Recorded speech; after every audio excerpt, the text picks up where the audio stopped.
Hey guys, welcome back to the channel. Today's video we're going to be looking at AFK Journey and the first major patch notes, the first actually major update that we got to AFK Arena Journey. So let's go ahead and run through these patch notes, guys. I know it is a little bit small. Unfortunately, we cannot resize it at this point.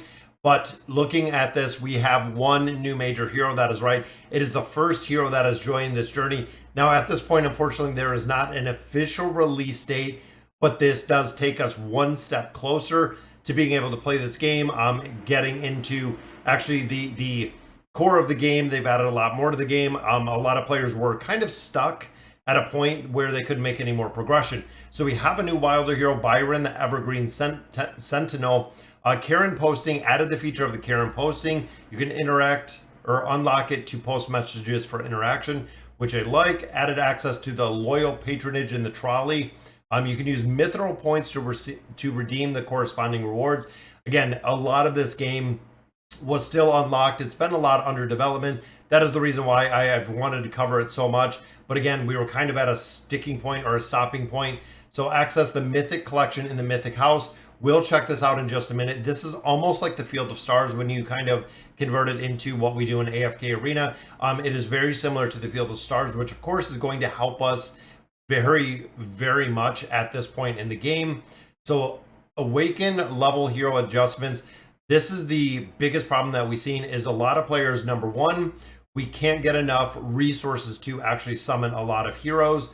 And then you can see they reduce the cost of the soul sigils from 6 to 4, which makes it easier to actually advance heroes. A lot of players were getting to legendary heroes like you've seen. I have 2 right now at legendary. And then they were kind of stuck at that point because there were so many resources, and the resource generation at this point of the beta was not high enough to actually cover that. So you can see Legendary Plus went down significantly, and then Mythic to Mythic Plus has went down as well. After the update is complete, you'll be returned some soul sigils, which I did. I did get soul sigils back today for some of these heroes. So that means with the refund, there's a possibility that I can level them up higher because of the sigils that I got for my heroes. Now, experience optimizations. Now, with this being kind of like an adventure open world where you can wander around in exploration, there's a lot of quests, again, that were kind of bugged or didn't work very well, and a lot of things that were kind of hidden or needed some adjustments. Again, we've been providing an incredible amount of feedback over on Discord.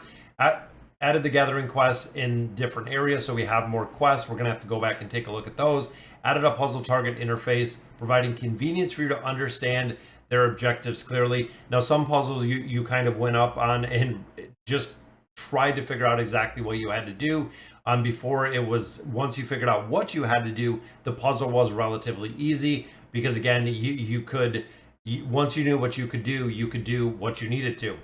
Added mithril points. Now, mithril points, of course, were they pay to win only. If you made purchases in the game, they would reward you with these mithril points, which could result in rolls in a certain game mode. And you can see they were related quests in the main quest, so they did give you the ability to get them as free to play.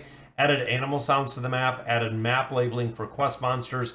This again was another thing where a lot of players were going through the land and you were just kind of lost. Sometimes it would give you the correct direction, sometimes you couldn't get to the direction. There was a lot of kind of that going on. Optimize the UI performance of monster indicators above the head of the map. Very cool. Battle mode icons will be enhanced to ensure they are more visibly striking, allowing you to easily differentiate them. So that's another one of the big things, guys, is I love the combat system within this game. However, I'm playing on a PC, I'm playing on a large screen display.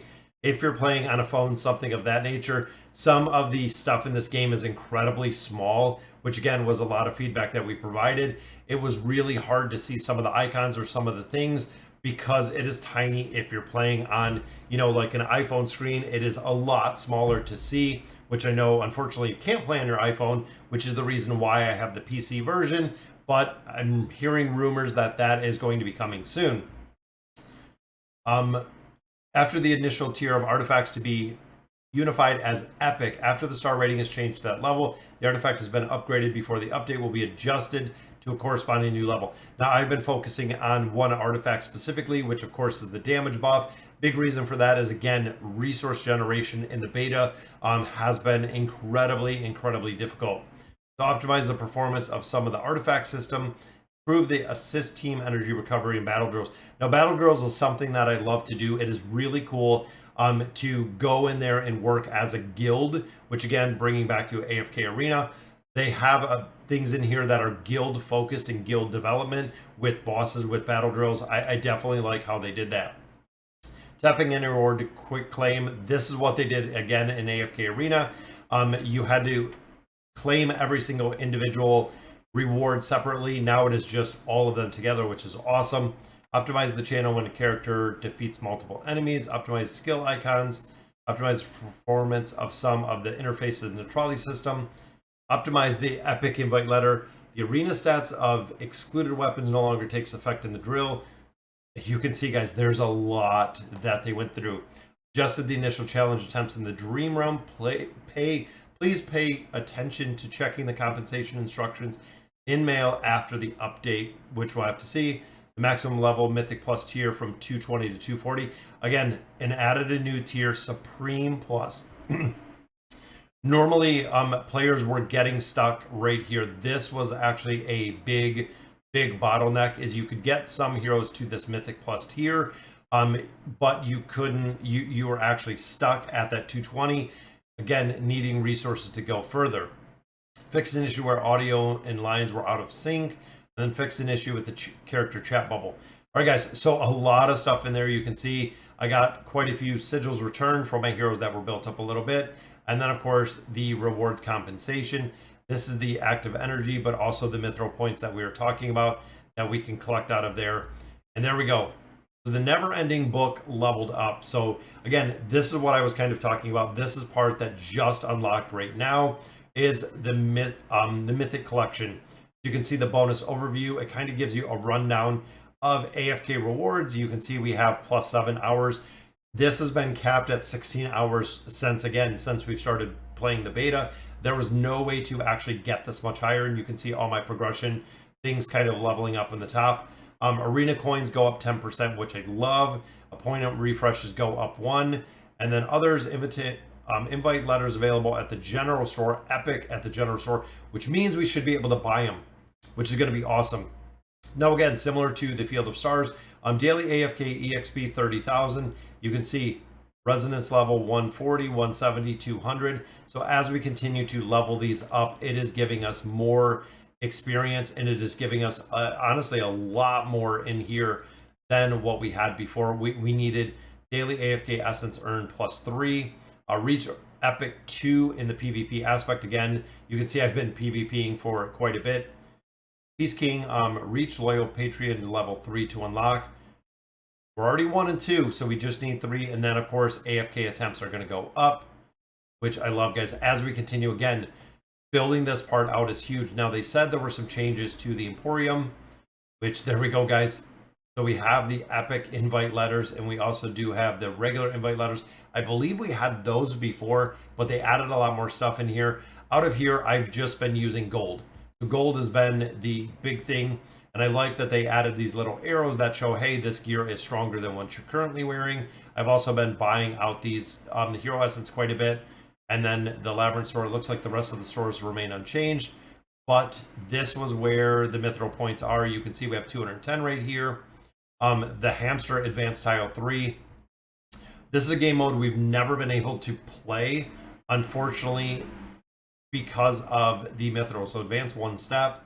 There we go. We get some rewards. I think if we land on the step, oh, look at that. A free epic invitation letter. I wonder if we dash, if we get all of those. Let's see. Yep, it just picks up all the loot. There we go, guys. So we did get quite a bit of loot around here, which is good. Again, we're going to have to see how we can get more of those mithril points. Usually they were coming from purchases. So I think this is, again, the same thing. So Noble Tavern, of course, we do have a new hero as well. The trolley, they said, got some updates. There's the loyal patronage. Quick collect VIP 2. We have been waiting for this, guys. Now, overall, the VIP levels, again, a lot of players have been kind of talking about. There's VIP 1, VIP 2. So now we do have the VIP levels that are, that are unlocked or unleashed. That way we can get some more resources, and it looks like that is for our other part right here, the Mythic collection. So cool to see that we actually have the ability to now get the VIP level and get some more resources out of there. But like I was saying, we do also have a new hero, which is, I believe it's a wilder hero. I know these are the wilders. There he is, guys. There's Byron, the falconry. I believe Byron is the new one. Doesn't look very familiar, but overall it looks like, let's take a look at the hero. So it is a marksman. That's interesting because I have been focusing on the marksman this, and again, looking at some of the stuff that we have in here, some of it is pretty tiny depending where you're, but it is a wilder marksman and it is magic, which is going to be awesome. So what has happened, and I'll show you as we go down here and look at like Cecilia, as a lot of these heroes were physical. And where we've been getting stuck is within the game mode, there is a lot of physical immunity. So we don't have very many magical heroes, which again is kind of the part that we've been getting stuck. A lot, again, you can see a lot of the heroes in here are physical, and depending on who you pull, you won't have the ability to actually complete some of those game modes at this point because you don't have enough heroes that have enough magical damage to actually go ahead in different game modes and kill enemies. Honestly, again, when you look at my lineup here, I need some more magic enemies or some more magic heroes. So I'm super excited that he is magic, that we can build him up and we can use him in place. The only one I have right now that works well is Mariel. I use her for everything that requires this magic. Again, if they have the physical immunity, had to change some of that up. Now I know a few other things, including the Everlight, that we do have, I guess, some changes to the Dream Realm in here. And we've been pushing this Dream Realm, guys, getting some more resources. There we go. Dream Souls unlocked. So we have one more attempt in here. You can see our challenge attempts, and it looks like the Dream Realm is starting to level up. Same with Labyrinth. We've been doing the Labyrinth quite a bit. Labyrinth is pretty cool. I like how the Labyrinth does work out, like how you do play the Labyrinth going through here. It's a pretty fun game mode. Same with PvP. The arena aspect or the PvP aspect in here is still a lot of fun as well. We're already up to Epic 1. Definitely going to have to push that quite a bit higher, just for the simple fact that we need to get more resources. Now, of course, quests, I love that we can just one click, collects everything. Again, this took a while to get everything done. So I'm excited to see the changes that we have in here, guys. Very, very cool. And then, of course, the rewards now go to 23 hours. I didn't log in yesterday, so it's been a little bit, but now the rewards are going to go much faster or much further when we do this, and we can collect, of course, the rewards much more often and multiple times, which again, very cool to see. Quests are all up, so it looks like a lot of additional new quests that are going into there. And then, of course, the resource collection that we just looked at. But the main quest, I want to see where... See, I don't see any more of the Mithril points. I thought they were in the main quest. But, of course, then when it comes to the talents, or when it comes to the attributes and the artifacts, these are the artifacts. This is the artifact that I've actually been leveling up, is the Night Feather. Again, most of the other ones of these are still completely locked that I'm going to have to find and have to build up. But same, we still have 2 more abilities that are locked in here. So, all right, guys, so that'll do it for today's video. Let me know in the comments what you guys think. And as always, thank you guys for watching.